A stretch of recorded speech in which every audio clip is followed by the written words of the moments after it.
그러므로 내 의견에는 이방인 중에서 하나님께로 돌아오는 자들을 괴롭게 하지 말고 다만 우상의 더러운 것과 음행과 목매어 죽인 것과 피를 멀리하라고 편지하는 것이 옳으니 이는 예로부터 각성에서 모세를 전하는 자가 있어 안식일마다 회당에서 그 글을 읽음이라 하더라.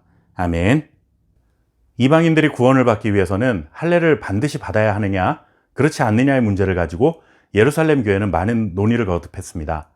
마지막에 베드로가 유대인이나 이방인에게 차별 없이 성령이 임했던 경험을 통해 할례를 강요하지 말라라고 결론을 내립니다.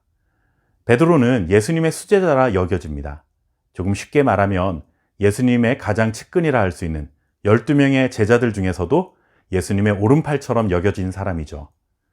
그러나 예루살렘 교회에서 최고 지도자라는 공식적 직분을 가진 사람은 아니었습니다.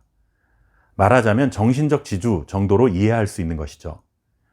예루살렘 교회의 실질적 최고 권위자는 야고보였습니다.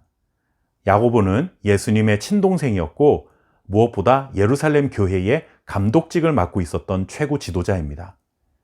베드로가 영향력이 큰 것은 사실이지만 할례가 구원의 조건이 아니라는 이 신학적인 결론이 교회에서 공신력을 갖기 위해서는 실제 감독직을 맡고 있는 야고보의 선언이 매우 중요합니다.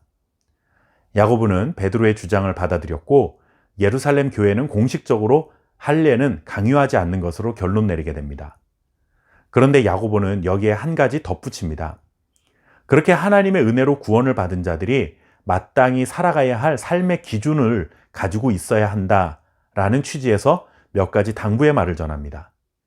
다시 한번 말씀드리지만 구원을 받기 위해 이런 것을 지켜야 한다가 아니라 구원을 받은 자라면 이렇게 살아가는 것이 마땅하다라는 것을 정해준 것입니다.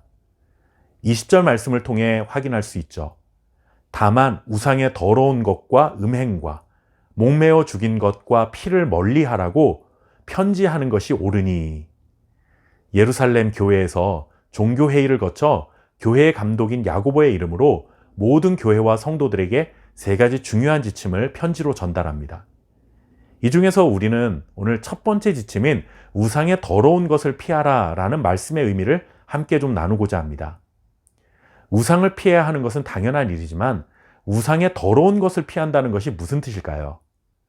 당시에는 우상을 섬기던 신전들이 각 도시마다 많이 세워져 있었습니다.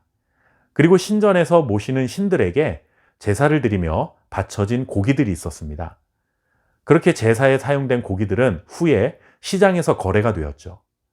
철저하게 율법을 지키는 유대인들의 입장에서는 우상에게 드려진 부정한 음식이기 때문에 그 고기를 절대로 먹어서는 안 됩니다. 하지만 야고보는 이렇게 제사에 드려진 고기들은 부정한 것이니 절대로 먹지 말라라는 규칙을 정해준 것은 아닙니다. 다만 우상에게 드려졌던 고기들을 먹음으로써 신앙의 양심이 더럽혀지지 않도록 하라라는 말씀을 전해준 것입니다. 예를 들어 설명하면 이런 것이죠. 옆집에서 무당을 불러 구슬하고는 거기에 사용했던 떡을 저에게 먹으라고 가져왔다고 생각해 보십시오. 저는 그것을 먹을 수 있는 자유가 있습니다.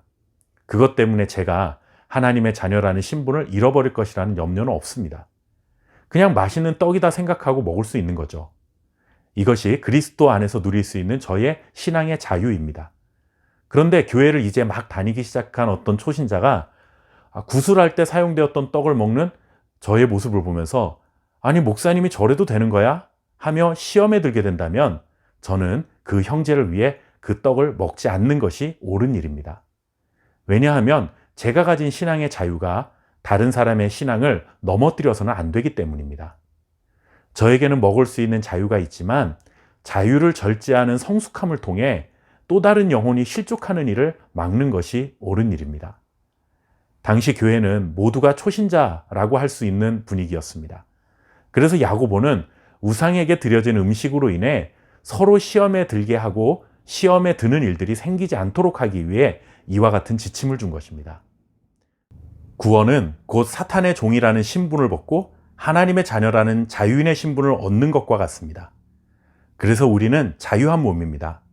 하지만 하나님이 우리에게 주신 자유는 나의 성숙함을 위해 그리고 또 다른 형제자매들의 신앙의 성숙함을 위해 절제되어야 아름다운 것입니다. 사람들이 가지고 있는 생각과 자유의 범위는 모두가 다릅니다. 내가 훨씬 더 넓은 범위를 가지고 있다고 다른 사람들도 다 그렇게 이해할 거라 생각하는 것은 잘못된 생각입니다.